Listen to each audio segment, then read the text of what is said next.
welcome to SportsZone. I'm your host, Steven Lucero, and we're going to talk about the MLB Playoffs. They're in full swing. We got through the wild card round, and now we're in the midst of the Divisional. Joining me to talk about it, Jaden Crumpton and Mauricio Garcia. And guys, it's been a pretty eventful playoff so far. I think some of these matchups maybe weren't quite as close as we were expecting, but before we get into the Divisional, I want to kind of recap the wild card just a little bit. Jaden, I'll ask you, of the wild card games and the teams in there, which ones were some of your biggest surprises? I don't know if there's necessarily any big surprises in terms of who won and lost. I will say how the Padres lost has been a big story, of course, because, they're prized on their offense. That's what they spend all their money on for the most part. And then they went out there and they floundered with runners in scoring position. I mean, that's not how you want a team to go out like that when you spend all that money on the offense. I believe it was 5 runs in 3 games that they scored. And they lost to a Cubs team that, while, that's a good team. Like I said, I'm not surprised that they lost. I'm just surprised that their offense really didn't show up and they lost a series that they definitely could have won. Yeah, we talked about it a little bit last week. The Padres have been known to be just a streaky team. They're up, they're down, and their bats, they rely so much on them. And when they don't show up, and we saw that result against Chicago. Mauricio, what did you see from the first round? I mean, for the first round, as you were saying with the Padres, with the top 3 of the order, with Tatis, Ariz, and Machado, all going 0-11 in that last game. It's just so surprising with how much money they put into the roster. And it's just, you get that result, But, I mean, every other result is kind of like what you expect, especially with the Reds and Dodgers. I mean, like, 2-0, I mean, come on. They barely got in, What do you expect from the Reds, And going against like a deep Dodgers roster, that's really impressive to look up and down from. I mean, not really big surprises from the Divisional there. Yeah, all right. Yeah, for the wild card. And definitely, we talked a little bit about that, and like you said, with Luis Arias especially, such a contact hitter. And for him to be held like that, it was really rough for the Padres. And then for the Reds, Dodgers, we kind of willed the Reds that maybe they could pull it out, but the Dodgers, they showed their dominance, and they've been pretty strong so far. But first, I want to start in the American League. Tigers and the Mariners, they're tied right now, game apiece. Mariners are winning right now, I believe. So, Jaden, talk me through what you've seen from this series so far. This is probably my favorite series to talk about out of everything going on. I mean, these are 2 great teams. The Tigers kind of floundered in the second half and ended up losing the division when they were, the best team in the MLB for a while. And so far, it's been tight. I mean, the first 2 games have been 3-2 Tigers, 3-2 Mariners. Skubal pitched great in Game 2 as you'd expect, but he gave up 2 runs, and that wasn't enough for the Tigers offense to pick him up from. Right now, Seattle's up 3-0 in Game 3, like you said, and they've got Game 4 in Detroit, but then Game 5 is in Seattle, and I'm going to be honest, I think I have the Mariners winning this series. You can see Polanco hitting the first of his 2 homers in Game 2 there, basically single-handedly won that game for Seattle. I think I just lean more Seattle. I think both these pitching staffs are great, and they can hold the opposing team to a really low amount of runs, but I trust the Seattle offense based on what I've seen more than I trust Detroit to pull it out in a close game. Yeah, all right. What a game for Jorge Polanco it was. Wielding that trident. Tarek Skubal is, such an incredible pitcher. We talked about him a lot in the past, and, they still weren't able to get that win with his start. We talked about run support as well. The Tigers, I think rely on him a lot, and then when they can't help him out, we saw the result. What did you see, Mauricio, from this series so far? I mean, being honest, they look evenly matched up to me with their pitching staff, with their roster as well. I mean, with Jaden saying, it could be like a Mariners kind of win, I feel like this series could go to like a Game 5 possibly in the future. I mean, just being honest, Tigers batters could try and liven up a bit, try and help out with their pitching staff right now. But with the Mariners right now, they still are they're new to the playoff scheme. Detroit, I mean, kind of in that same area, so it wouldn't be surprising to see a Game 5 out of the series. Yeah, I agree with that. The Mariners are a team that really came alive, especially in the second half. I think that trade deadline was very important for them. And yeah, I think this is a series that's going to go deep. I'd agree with you. I think that we're going to see 5 games. I think the Mariners end up pulling it out. We're going to have to see. But I want to move on to the Yankees and Blue Jays. And guys, this one's been perhaps surprising to some. The Blue Jays off to a really, really strong start. Jaden, what did you see from this series? Well, Game 1, I mean, you have Max Fried on the mound, and you think, all right, it's going to be close, going to be tight, and then, I mean, the Blue Jays blow them out 10-1. You saw the Vladimir Guerrero grand slam that, was kind of the big highlight from that game, and then Game 2 is more the same, 13-7 Blue Jays. That offense is on fire. They're currently up in Game 3, being played right now. I believe Vladimir hit another home run, the 2-run shot this time, so he has him up 2-0 early in that game. And it just looks like Blue Jays domination so far. They are heading back to New York, but the Yankees have to take, the rest of the series. They got to win 3, 4, and 5, and I really can't see that happening with how good the Blue Jays offense has been. Yeah, and the Blue Jays defense has been pretty strong as well. We just saw a handful of strikeouts there just back to back to back. And what Vladimir Guerrero Jr. has been able to do has just been incredible. He already has a trading card, if you guys saw, for that Grand Slam. Yeah, Topps got the now, signature there. Yeah, Topps is on that for sure. But yeah, it's been impressive. The Yankees, a deep lineup of bats, and they've been shut down. Mauricio, what have you seen from the series? I mean, just from the pitching staff, early struggles for Max Fried and Luis Gill, just being able to not go past the 4th inning and then also the 5th inning is so surprising.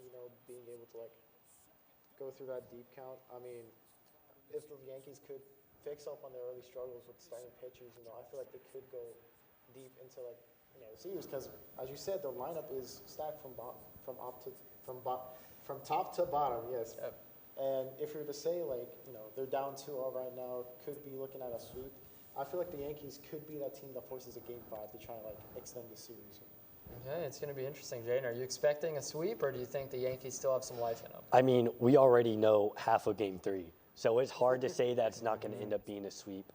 The Blue Jays would have to blow their current Game 3 lead and then lose Game 4 and then Game 5 at home.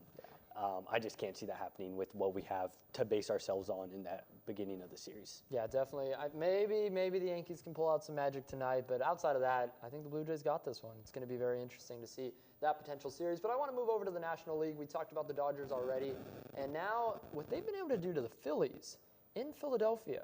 Guys, it's been really impressive. Mauricio, I'll let you start this time. What have you seen from that series? I mean, just really deep pitching you can see from both sides. From last night, Blake Snell, and then also Jesus Suarez, right? Just being able to go to the limit, try and go into the 7th, But then after that 7th inning, just Dodgers opened that game wide open. Being able to score 4 runs into that 7th was just really impressive to me. But then Phillies tried to make a comeback towards the end of that, and they were just unable to. Trey Turner grounded out to the 2nd, So it's just really surprising to see how deep of a pitching staff the Phillies have over the Dodgers, and just not being able to win just one game at their home, which was surprising. If you saw that Game 2, just silence after that 7th inning, which was really surprising, and it's really hard to silence that crowd too. Yep, definitely. We just saw that critical out there. But this game got really interesting because as much as, the Dodgers were there and they were in it, the Dodgers obviously were up early, but the Phillies found a way to climb back, and they made it interesting, at least towards the end. And, man, what a put out by Freddie Freeman to end that game, I got to say. They found a way when it mattered most, once again. So, Jaden, what have you seen so far? This has been such a tight series. The way I always describe the Dodgers is the Chiefs, right? Everybody thought the Chiefs that series done, those guys are getting 3 seeds now, the Dodgers 3 seeds in this series. But they're always going to find a way, right? That's the team that you can never count out, no matter how the regular season record went. They're the worst of the divisional winners in the NL. And now they're beating up on the Phillies. I wouldn't say beating up. It's been 2 close games, but they're up 2 games to nothing on the Phillies, and with games 3 and 4 heading to LA. So it's looking favorable for them, which I will say is a surprise. The Phillies were a great team in the regular season, but you can just never bet against the Dodgers. Yeah, certainly. I expect to see more from Philadelphia, but like you said, they just haven't quite been able to squeeze it out. Now going back to LA, Mauricio, do you think there's any hope for Philly, or do you think the Dodgers got this one? The Phillies, you just have to look at their top of the order. Kyle Schwarber, who's 2nd in the NL MVP voting right now, and then Bryce Harper, who's really their leading star player. They have to come alive in this Game 3, especially where they're going at, because of how rowdy that crowd can be, especially against someone like the Phillies. They have to come alive in this game to be able to try and get this game to force a Game 5. That's. I know I've been kind of repeating myself, but especially with this, the Phillies have just a better kind of advantage over the Dodgers, but them playing sloppy at bats, is just really surprising from this team. I feel like they do need to come alive in this Game 3 coming up. Yeah, they're going to have to try to avoid elimination, so we'll have to see. And another team on the brink is looking at the Cubs and the Brewers. This has been another series where Milwaukee's just dominated early on. It hasn't been much of the showing I think I expected from Chicago. Jaden, what have you seen from this one? This was a series I was really excited for. I mean, I think these teams had a 2-game gap in the division at the end of the year. These are two of the best teams in the NL. There's the Craig Counsell idea, the fact that he managed in Milwaukee for so long and is now leading the Cubs. But the Brewers' offense, like the Blue Jays, has just been dominating to a point where the Cubs can't keep up. I mean, they're up 2-0 now. Games 3 and 4 are back in Chicago, so we could see the Cubs kind of make a comeback there. I'm not counting them out just yet, but like I said, it's always hard to win 3 in a row and take a series when you're on the brink like that, like you said. Yeah, certainly. Mauricio, do you think there's any hope for Chicago, or do you think Milwaukee takes this one? It was just their pitching, honestly, from the Brewers, being able to go the mile. I mean, it feels like it's wraps, I'm going to be honest. Their batting has been so, outrageous, especially with Game 2, being able to hit that 3-run homer, gave Chicago that light, oh, man, we could win this. But then, Andrew Vaughn, in that 6th order, just 3-run home run as well. Jackson Trio as well, 3-run home run as well. Their batting is on fire right now, and them being able to pull that out is just really insane. I don't see, any way the Cubs could come back from this. It's kind of wraps for me. I feel like they do sweep the Cubs in the next game. Yeah, absolutely. It's going to be interesting to see how it all unfolds, and we'll talk about the championship series next week. But for now, we're going to move on and talk about the Dallas Cowboys.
Are you looking for a fun club with travel opportunities?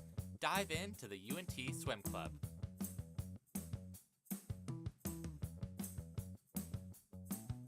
Practicing Monday, Wednesday, and Fridays from 7 to 9 p.m. at the Pool Recreation Center. We accept members at any skill level.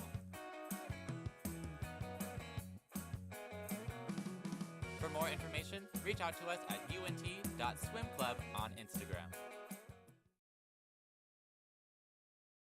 There's no harm in wanting to have fun while in college, but it's easy to lose track of how much you've had. Apps like Drink Control and Alkadroit can help keep track of your consumption and blood alcohol levels.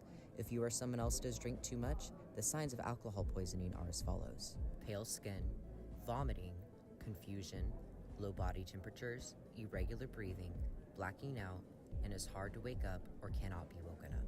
Dude, are you okay? Hey, what's wrong? Wake up. It's an exciting time of year, but it's important to be responsible. If you suspect someone is suffering from alcohol poisoning, get help immediately. You will not get in trouble for seeking help if you are underage. For more info and resources, go to UNT's Division of Student Affairs. All right, look up here. 1, 2, 3. Mom, Dad, I got it.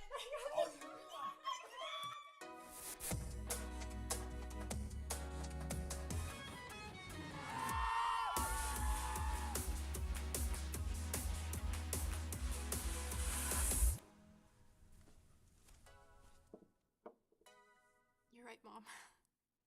I have.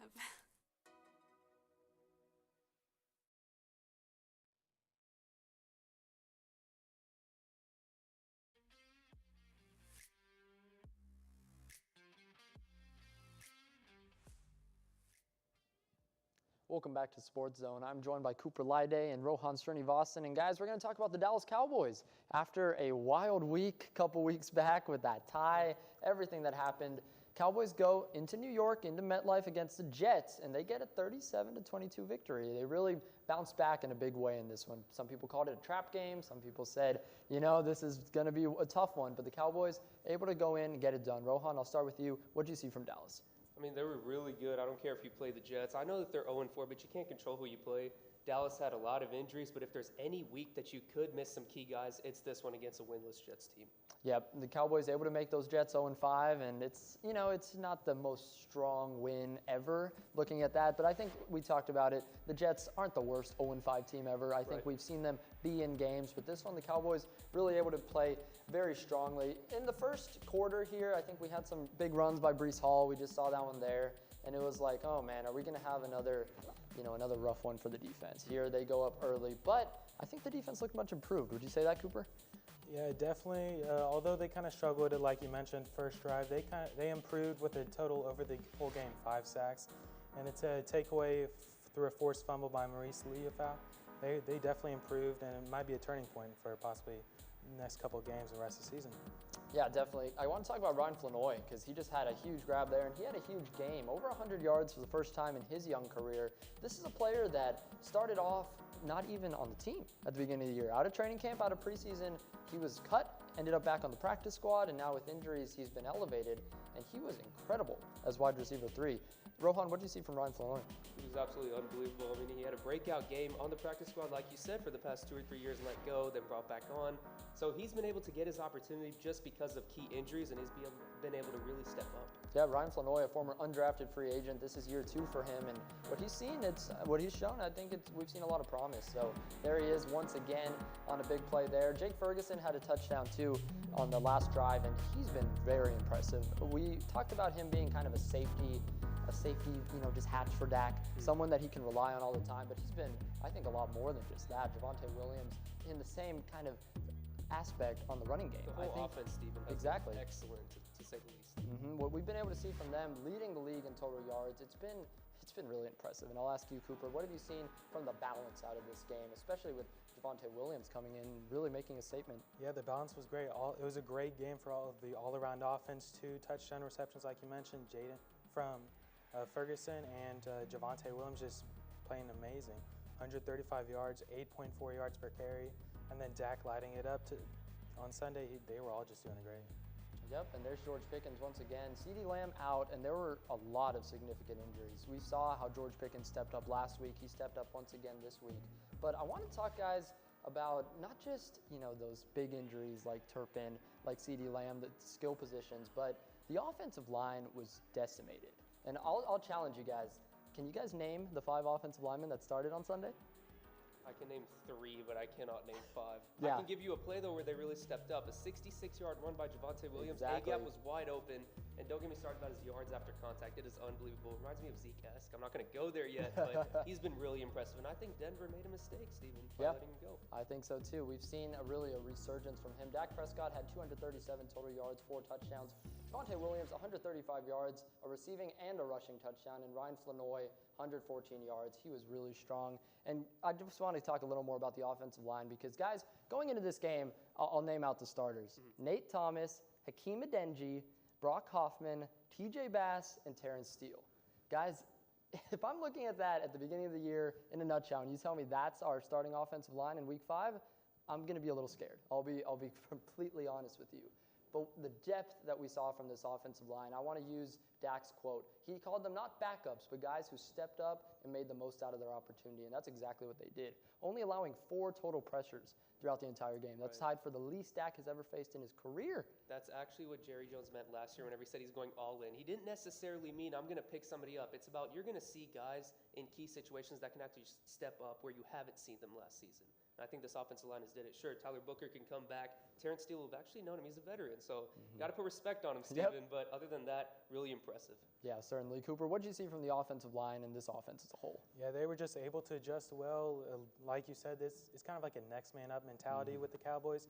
And it just kind of proved that the Dallas Cowboys coaching scheme is pretty successful as they've worked in these backups these last couple of weeks with these injuries. Yep, certainly. And they paved the way for Javonte Williams. Right. Javonte had 8.4 yards per carry in that game. Because of the 66-yard run. Yeah, and that was a big part of it. But he's been consistent throughout this season, already a career high in rushing touchdowns for his career. And we're 5 games through. What have you seen from this resurgence in the running game, Rohan? And Jaden Blue also made his debut. Didn't do a whole lot. But do you think he can complement Javonte going forward? He can compliment him, but it kind of reminds me of the 2022 situation where Pollard would take you down the field, Zeke would get you in the red zone.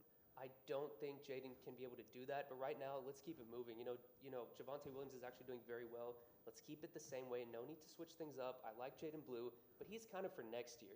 Okay. To me. Yeah. All right. Yeah, definitely a developmental piece. Right. But, guys, what we've seen this year is Dak Prescott playing in peak form.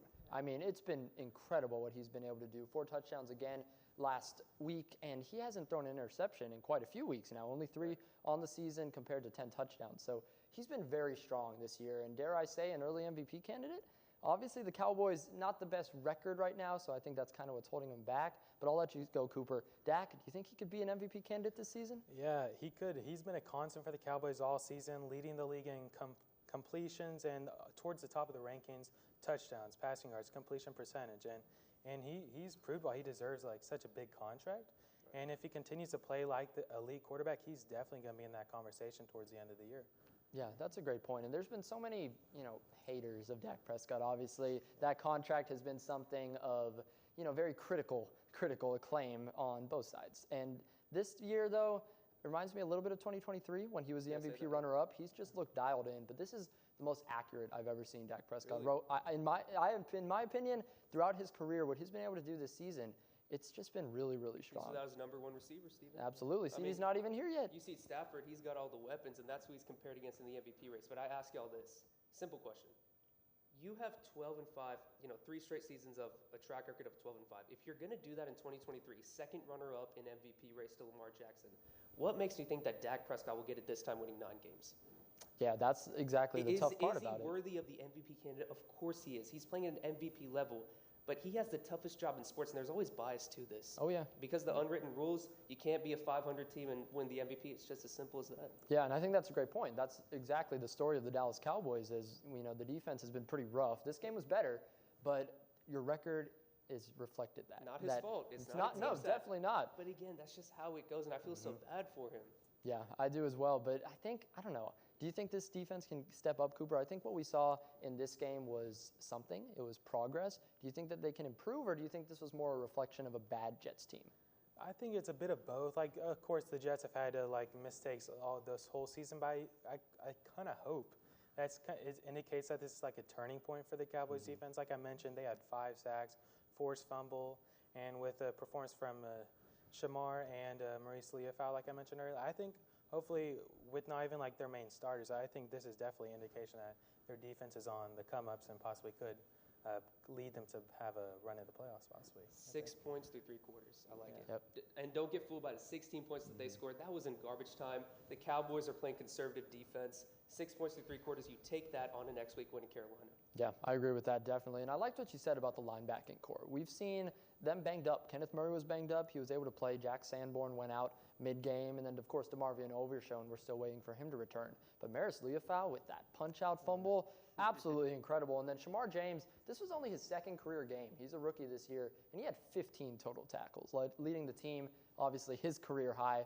But that's really impressive to see from a young guy stepping in as, this is supposed to be a special teamer, at least for this first half of the year. But he stepped up, and he's become a starter. Rohan, what have you seen from the rookie? Like Cooper said, it's next man up mentality.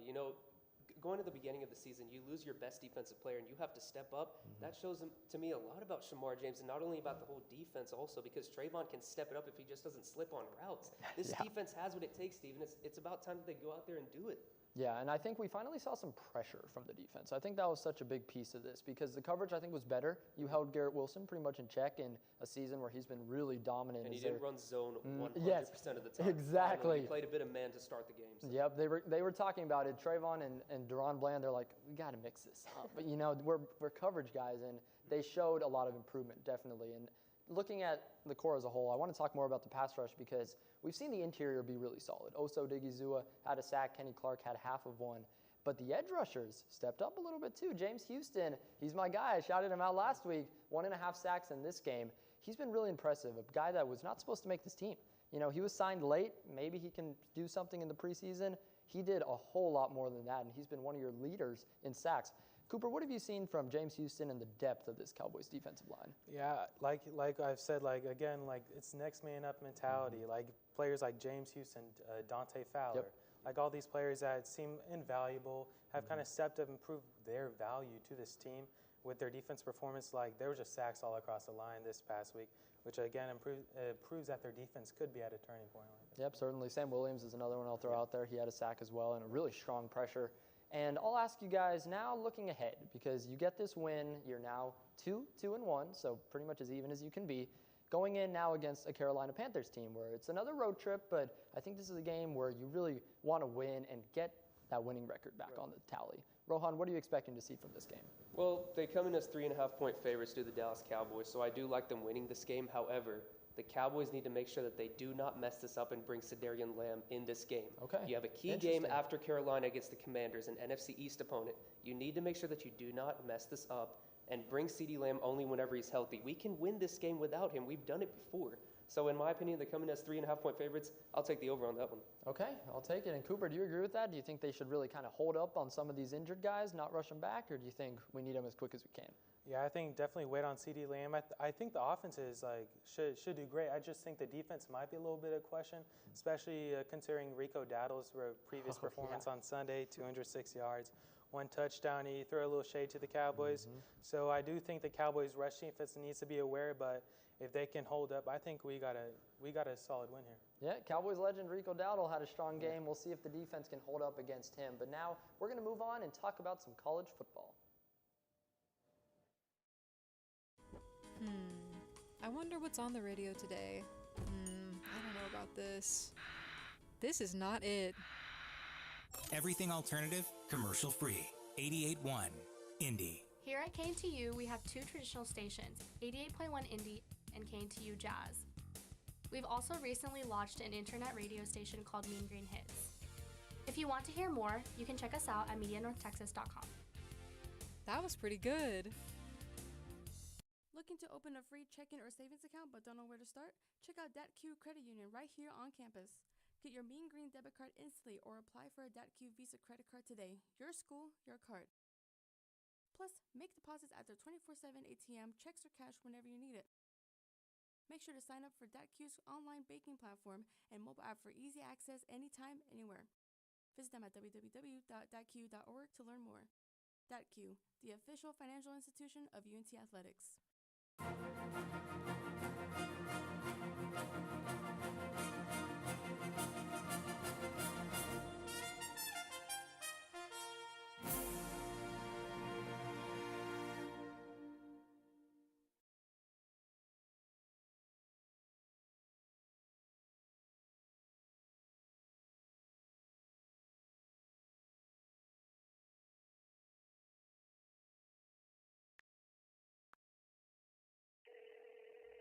Hey Alex, this guy on the internet says he wants to give me money. That sounds suspicious. What do you mean? Typically, strangers who promise you money on the internet have their own best interest in mind. They often use bounce checks, which will disappear shortly after depositing, but not before they've asked for some money in return. So he doesn't really want to spoil me? No. Well, then what should I do? The best way to handle it is to block and report the suspicious message, or even consult local law enforcement if you've already fallen victim. So I guess we aren't going to Key West for spring break. No.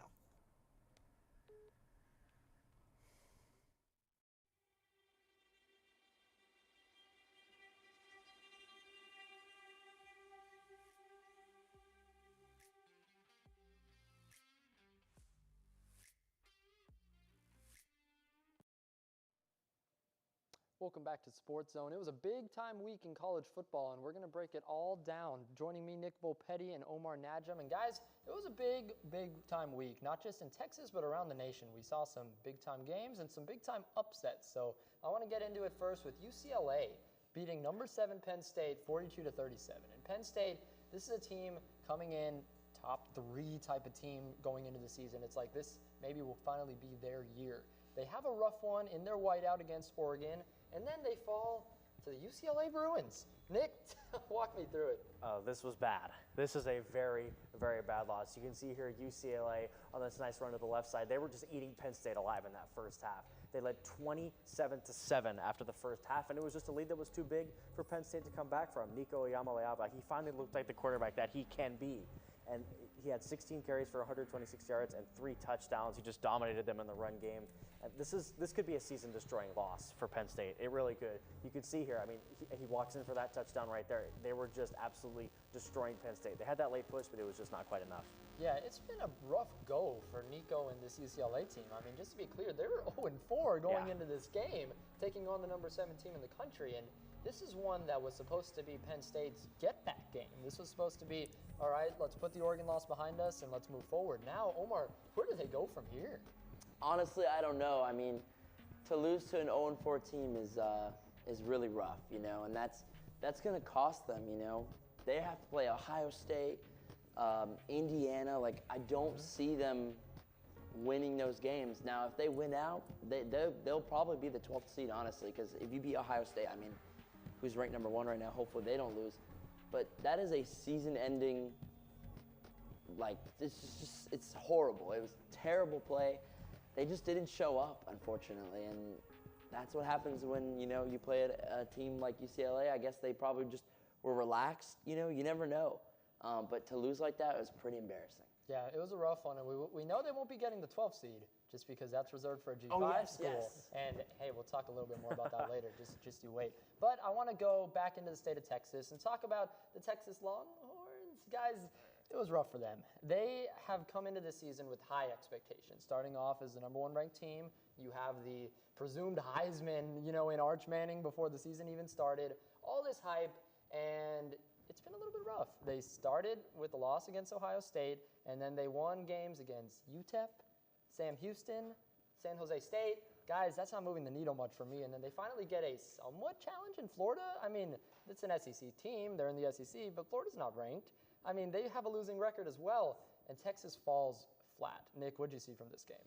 It was just not very good. I mean, Florida, they were a team that were ranked in the preseason top 15, so they were expected to be good, but they've been incredibly disappointing. They started off 1-3, had that really, really bad loss to USF, and you can see here they started off on the front foot against Texas. They went up 7-0, and it's just a lead that they never gave up. They led the entire way. 29-14 in the fourth quarter was just too much for Texas to overcome, and similar to Penn State, both teams haven't really beaten anybody, and they now have 2 losses. So they're both out of the top 25. It's a decision that I personally agree with. I think that if you're not going to have any good wins and you have 2 losses against teams and you actually play somebody who's good, you should be in the top 25. So like you said with Penn State, I think Texas probably has to run the table, and that's going to be tough. Yep, and for UT, it's been rough. You know, all these expectations, and they've fallen flat. This is a game where you're ranked number 9. You know, despite everything, you're here in the top 10 facing a team that, again, despite everything, is 1-3. And once again, you are what your record says you are, and you just, as a top 10 team, cannot have these type of losses. And like you said, they've both dropped out of the top 25. And I'll ask you, Omar, where does Texas go from here? Same as Penn State. I don't see them really. They're going to have to win out. They have to play OU, Georgia, Texas A&M, Vandy. So they're going to have to win out on those games and hope that, you know, the committee is going to be, you know, like Alabama. Alabama's on a roll right now. So yep, exactly. And Georgia only has 1 loss too, but Texas has a big, like, losing to Florida is a really bad loss, and that's what the committee is going to look at. And I don't see them making it either, but they're going to just have to win out and hope that a couple of teams knock each other out and have like 3 losses. So it's going to be very interesting to see. Yeah, and this was a game that, as you know, as rough as we saw in some of those highlights, Texas was in this at the end. They had an opportunity. They had a few opportunities, but Arch Manning, 2 critical interceptions throughout this game, and it's kind of the story of what we've seen from him. In the big moments, he just hasn't been able to step up. Nick, what did you see from him in this game and Arch Manning as a whole in his first year as a starter? It's been very shaky, like you said. 2 interceptions in the fourth quarter. If he leads the team to some successful drives, they probably would have won that game. Instead, he led them to 2 drives that resulted in interceptions and kind of put them out of that game. You need your quarterback to step up in the big moments in games when your team hasn't played the best against a 1-3 team, and he couldn't do it. He couldn't do it against Ohio State either. Even in the game against UTEP, he struggled a bit, and it's not a good sign. Like you said, they have those 3 wins, but they didn't even look all that comfortable in some of those games. The only one that they really looked dominant was against Sam Houston, who I believe hasn't won a single game yet. So it hasn't been very good for Arch Manning in Texas, and for their sake, you just got to hope that Arch can put some things together over these next few weeks. Yeah, and they have a very critical week coming up next week in the Red River rivalry. OU and Texas will be here in the Cotton Bowl in Dallas, and Texas has no time to waste now. I think this is a must-win for you. If you want any shot at being the team that you were expected to be, I don't know if that's ever going to happen, but you need this win. Now going in, Texas OU. Omar, how are you feeling about this one? I'm feeling a little nervous. I'm a UT fan myself. They're going to have to run the ball. I think they're going to have to find ways to win over the turnover battle too against OU. But it's not looking good. You know, they are favored, but I'm not sure honestly. I feel like I feel like Steve Sarkisian needs to let Arch throw it out. I think they need to let him loose more, I think, than what they have been. I feel like they're playing too patient. I don't know how to explain it. Like, I feel like you got to let your quarterback go through the growing pains, and that's what maybe what happened at Florida. But he's gonna have to, you know, try to let him loose. I think throw the ball down the field more and try to expose OU. Okay, it's going to be interesting. And OU has been really strong this year. They moved into the top 10. And John Mateer has been injured, but there's a chance he comes back. How much do you think maybe he has to come in, make that happen? And how do you think that impacts this game, Nick? I gotta say, I don't think John Mateer is missing the OU Texas game. I didn't think so either. This is a strong competitor just from down the road in Little Elm, Texas. He is an incredible quarterback, and if he's there for OU like I expect he will be, not sure if he'll be at 100%, but I mean, John Mateer is a fantastic quarterback. I think even 80% John Mateer is better than the backup option for Oklahoma. So I honestly think Oklahoma's going to win. I think that their trajectory has just put them in a much better position to be prepared for this game. But Texas has the talent. They were ranked #1 in the preseason poll, and we saw last year they were a good team as well. So, I mean, yeah, I really think this one could go either way. I think OU takes it in a really close one, but what are you thinking, Omar? I'm thinking UT takes it by a field goal. Right. Okay, Yeah. All right, a tight one. So it's going to be in a very exciting battle for the Golden Hat. We will be live from the State Fair next week to break it down, recap it all, and we'll see how it goes. But for now, there's a big game on Friday, and that's going to be right here in Denton. University of North Texas facing now number 24 ranked South Florida. So a ranked team coming into town, UNT 5-0 as we've talked about it, and this is perhaps the biggest home game in school history, dare I say. And Nick, what are you expecting to see from UNT this week? Oh man, this is going to be an incredible game. Both teams are so evenly matched. USF has has put up 446 average total yards of offense, UNT at 437. Both teams have forced 11 turnovers. Like, if you look at the stats, these teams are so similar, and I think this is just a total coin flip of a game. I think the main thing is going to be who can capitalize on their red zone opportunities. If one team is scoring touchdowns, the other team is kicking field goals, and that's going to be a problem for whoever's on the losing end of that. And I think another thing will be turnovers. UNC's defense has done an incredible job this season of forcing turnovers. And like you say, I mean, here their offense, 44.8 points per game, 97% in the red zone. That is one thing that they'll have to keep that up. What are you thinking about this game, Omar? Yeah, same as you said, Nick. I think the turnover battle is going to be huge. If they can win the turnover battle, they should win the game, right? I think it's going to be important, though, to run the ball. Time of possession, I think, is going to be very important. And make some big plays and the big moments. And I think this game is going to be very close. Like you said, very evenly matched. I'm excited, though, right? I cannot wait for Friday. If we win, we're probably going to be ranked. Like, that is crazy to say. And we'll be 6-0. So it's just, it is a great time to be a UNT student. Yeah, guys, it's going to be a great game. We've seen, you talked about the running game, Caleb Hawkins and Mackenzie McGill, what they've been able to do. Drew Messmaker has yet to throw an interception this season. I mean, guys, that's incredible. We're all the way at this point. We're in October, and he hasn't thrown a pick. What we've seen from this UNT offense and the defense creating those turnovers, like you guys said, the turnover battle, I think, is going to be huge. So, Nick, call it out for me. Who you got taking this game? I got UNT 38-35. How about you, Omar? I got 37-34. Very high-scoring game. That's pretty good. I'm going to take 31-27 for UNT. Guys, man, I'm excited for this game. And like you said, Omar, if we win this game against a 24-ranked team, do you think UNT's ranked this time next week? They have to. Completely have to be ranked. Yeah. If you beat a ranked team in their body of work, USF has proven that they'll be ranked. 6-0 UNT beating them has to be ranked. Exactly. Yep, it's going to be exciting, and we'll be breaking it down all on Mean Green Game Day Friday morning with Wyatt Schott hosting that show. We'll have to see. It's going to be a great one for UNT. But for now, we're going to talk about the WNBA Finals.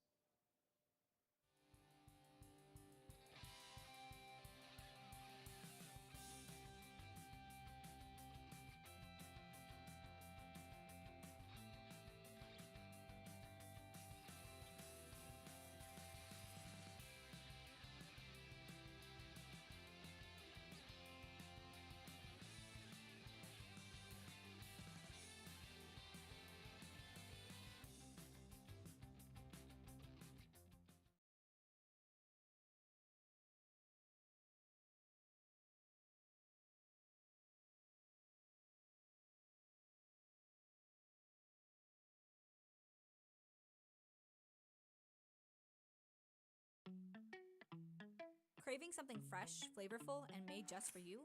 Look no further than Avesta, your go-to destination for delicious, full-service dining experience. Dive into our customizable omelets, expertly crafted by our talented cook Jonathan, who guarantees every bite is perfection. All our dishes are handmade, prepared with only the freshest ingredients.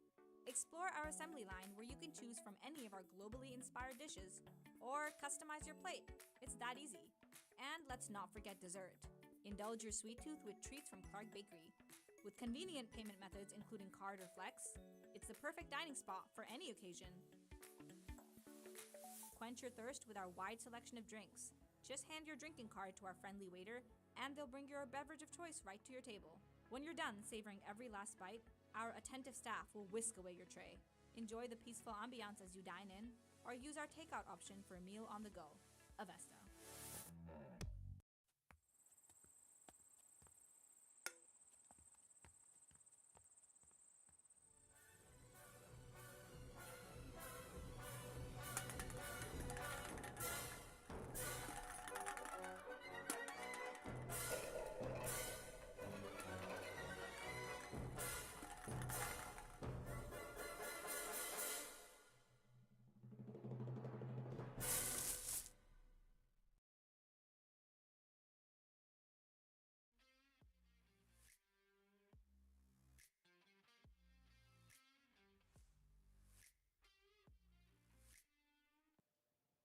Welcome back to SportsZone. I'm joined by Beth Spicer and Jadel Mirales, and we're going to talk about the WNBA Finals, guys. It's been a long season, and it's been really impressive. We've seen a lot of great performances throughout the league, and I don't know if this is exactly what I was expecting from the Finals. You know, I think that we talked about it earlier, the Lynx maybe having a chance. They were really strong, but they fall short, and so far what we've seen from both the Aces and the Mercury has been really impressive so far. Aces obviously off to a strong 2-0 start, and I'll start with you, Beth. What have you seen from this series so far? I've seen a lot of Aces. They dominate a lot of what they do. Especially looking down to like the nitty gritty of each stat of each game. Their field goal percentage and their 3-point percentage, they're pretty even. They're not far apart from each other. Those are very even. What gets these is our turnovers and our rebounds between the two. And obviously the Aces, you know, went down early first both games and came back. And, you know, that second game, they exploded. Yeah. They exploded with their talent, and they took over the Mercury. Yeah, they did, and their offense was absolutely incredible. Jadel, what have you seen from them so far? Absolutely. So Vegas being 2 wins away from their 3rd ring in 4 years, it's like finding a fork in the kitchen. They are an unstoppable dynasty, and it's very different from the NBA, because in the NBA, to be considered a super team, you need maybe 3 stars and that's it. But with the WNBA, it's a different beast because there's less than half the teams compared to the NBA and less than half roster spots. So you would really need 4 would-be Hall of Famers to be in that super team label. And right now, there's only 2, the Aces and the Liberty. And yeah, it's no surprise that they are bulldozing right now. But the Phoenix Mercury, they've been great as well.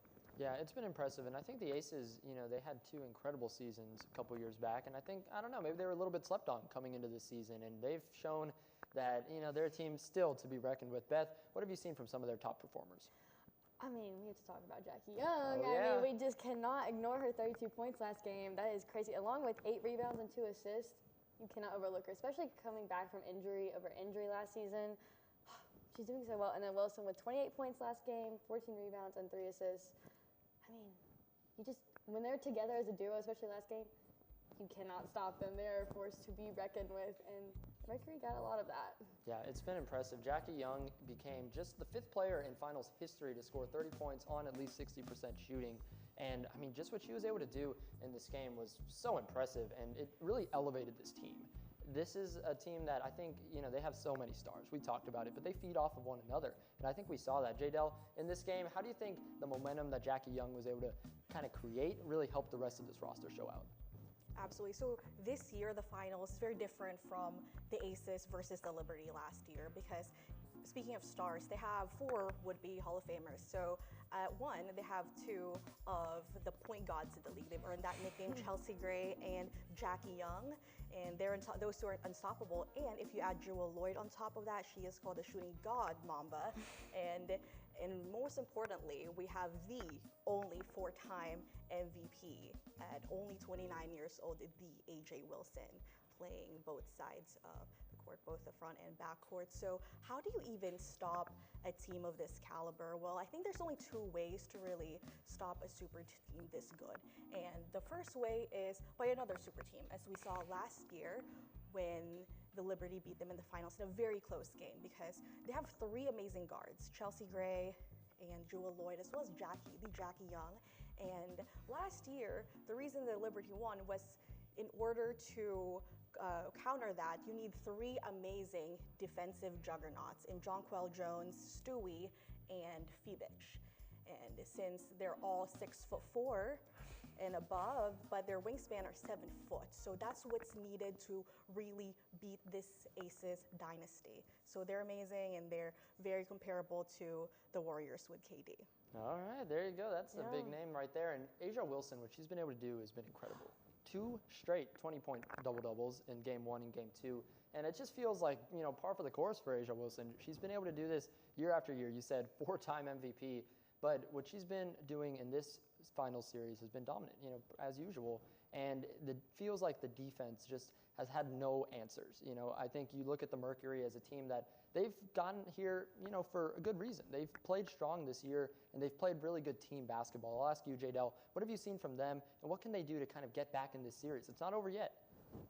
Well, I was just going to mention the second way to beat a super team of this level is is through injuries. And the Aces have been very healthy, and they always say that the reason she won her 4th MVP is because of her ability to be available. It's the ability for availability, and she's been great. She's been great at her rebounds and really feeding in the ball. They have amazing chemistry, all four of them stars, and also their bench players as well. So now the Phoenix Mercury have been great. You might ask, what could they do better? But they're doing the best that they can. It's a very new team, newly formed. They have 10 new players this season, so they're still getting into the groove of things. And they only have 2 players that remain from the previous season. So I think they're doing the best they can, and we gotta definitely give them their credit. Yeah, it's been impressive what the Mercury have been able to do. Like you said, with so much turnover, so much transition in this offseason, I don't think a lot of people going into this year expected them to be where they are right now. So I'll ask you, Beth, are you surprised that they were able to make it this far? And again, I don't want to talk about this like it's over, because obviously 2-0, it's a tough deficit to overcome. But what do you think Phoenix needs to do to try to get back, try to will their way back into this series? They're definitely not over for them, and I definitely think, they might have been an underdog coming into the postseason, but they're here, and they're good, and you don't get to the finals without doing something right. Like, you don't just fall on your face over and over and over again and make it to the finals. Definitely what they need to step up in their offense is their turnovers. In Game 2, they had 14 turnovers versus Las Vegas' 7. That led to 20 points. Those 14 turnovers led to 20 points, and that is a big fault between the Mercury. But I think if they step on those turnovers, they have a good shot, especially if it's 20 points that you're leading to in turnovers. If you can lower that, you're in it. Like, they didn't lose by that much in the first game. Exactly. They have it right there. And especially if they're also defense, any defensive rebounds of 26 in Game 2 versus Las Vegas' 34, you step, like I said, if you keep up with that defense and your offense, you have it. They have a key in there. Things just need to step up just a little bit more than they have. Yeah, I think that's a great point. And Jadel, do you see a path back into the series for the Mercury? Absolutely. I think that the Aces, if they stay healthy, I think they got this one locked in. I think they figured out the Mercury's gameplay and also the coaching. Becky Hammond is obviously a genius on top of all the genius players that they have. And right now they're unstoppable, but maybe next year, Phoenix Mercury can do a comeback, but I don't want to speak too soon. I think that it's not over yet. Yeah, and we just saw that stat pop up there, Asia Wilson and Jackie Lloyd tying for the second most combined points in WNBA Finals history right there. And what they've been able to do is incredible. We talked about it already, but I want to mention a little bit more about Jackie Young, because she started off this series kind of struggling. She didn't really have the best performance in Game 1. Only 10 points, 2 rebounds, 5 assists, 3 for 13 from the field, and 0% three-point shooting. And then comes around in Game 2, we saw that 32-point performance, 8 rebounds, 2 assists, 12 for 20, and now shooting 42.9% from 3. That's a heck of a turnaround, just from one game to the next. And I got to imagine that that's, a huge reason why the Aces won this game because, like we talked about, these games haven't just been complete blowouts. We saw the Aces pull away in Game 2, but I think that that's really because of this performance. Would you say, J-Dell, that Jackie Young kind of stepping into that role has really led the Aces to a momentum from their entire team? Oh, absolutely. She is the winner of the Most Improved Player Award just a couple seasons ago. So it's no surprise that she's able to bounce back. It takes her a very short amount of time to really figure out the defense. And as long as, they're not like the Liberty with 7-foot wingspans and lots of the best defensive players awards with Jonquil Jones and Stewie, I think that she can get past her defenders. It just takes her a lot of time to really study their gameplay, but she's a very smart player, and she's one heck of a point guard along with Chelsea Gray. Yeah, certainly, and we saw her performance really will this team. I want to look at the Mercury, though, a little bit more. Beth, is there a single player or a group of players that you think could really step in and kind of will them to a win in Game 3? I think Natasha Mack is one of their top players already. I think if she sets it up in her rebounds and her blocks, I think that they have a really good shot because their offense isn't falling apart. Their offense is doing okay. It's just when you're letting the Aces score that many on you all the time, that's where they're falling apart. Their defense is kind of where they need to step it up, and I think Natasha Mack is a really good key to that happening. Yep, we'll see if the Mercury can step up, but for Vegas, you're 2 wins away from a 3rd championship in 4 years. You talked about it earlier, J-Dell, and you compared this team to the Warriors dynasty. With if KD. You win, with KD. If you win 3 championships in 4 years, yeah, I think dynasty is the only word for this team. Do you think they get it done? Oh, absolutely. I think so. You have 4 would-be Hall of Famers, and 2, half of them are already locked in. They're locked in Hall of Fame status. The only one to win 4 MVP awards, that is A.J. Wilson, and also you got 2 point guards and 1 shooting guard. How can you stop that? And I do think they will win, and which is, heartbreaking to say because I am the biggest Phoenix Mercury fan when Deanna Taurasi and Brittany Griner, when they were on the team. Here's me, courtside, but yeah. Yeah, it's going to be interesting. The Mercury, again, guys, it's not over yet. It's 2-0, but Beth, who do you see taking this one? Unfortunately, the Aces, I'm a really big underdog fan. I really am. I want the underdog to win because I think it brings back that story. I think it's like you want to root for them because it's like, why not? And then obviously a lot of GFW teams ends up being the underdog sometimes, so I'm rooting for my own people. But I want the Mercury to win, but I think the Aces have the game plan figured out with the Mercury, and I just don't think they can stop it. Yeah. It's going to be interesting. And guys, it's not over yet, but I think I got to go with Vegas. They've been really impressive. And now we're going to take it back to Vegas and talk about some recap of UFC 320 and preview UFC Fight Night coming up this weekend. Ever happened to you? My bike is gone. Stolen bikes are an epidemic sweeping college campuses across America. What am I supposed to do? It's quite simple. The We Mean Green Fund has partnered with the UNT Police Department to offer free bike locks to any UNT student with a bike. Just show up with your bike in tow and ask. Now I'll never lose my bike ever again. Enough worrying. Get your bike lock today. I use Flex to buy my favorite snacks. I use Flex to get me through my mornings. I use Flex at my favorite campus restaurants. I love how Flex is a cashless payment method and can be used at all campus dining venues. So, how do you use Flex?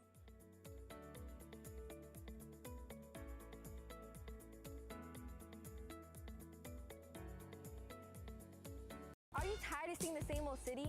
You want to learn something and go overseas? Then study abroad with one of many UNT Study Abroad programs.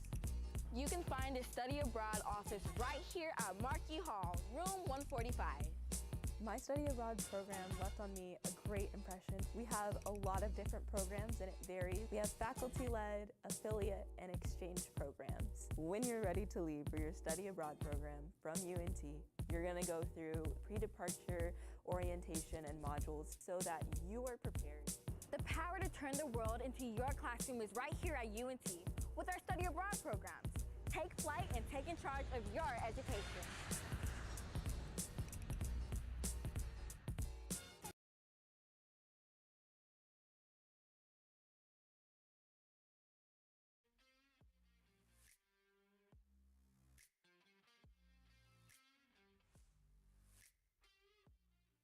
Welcome back to SportsZone. I'm your host, Steven Lucero, and we're going to talk about some UFC. We're going to break down 320 and preview the fights coming up this weekend. Joining me, Zeke Rios and Will Miller. And guys, we saw a pretty incredible 320. It was a really exciting group of fights. The card overall, we talked about it, previewed last week, Zeke, and you were pretty good on some of those results, I got to say.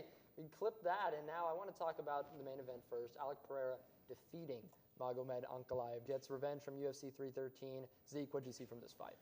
Man, it was over within the first 15 seconds. When I saw how much pressure he was putting, I knew it was wraps. I mean, he forced Ankalaev to go orthodox where he was uncomfortable. He just pushed the pace. And yeah, Steven, he made it his fight. Just like I said, that's what he needed to do, and he did it.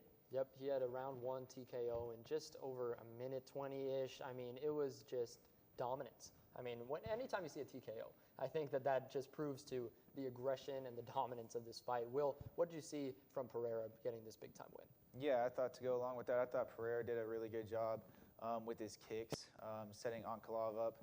And then he kind of just used that as a drawing point to be able to get him on the ground. And I thought that his counters overall were really good in this fight.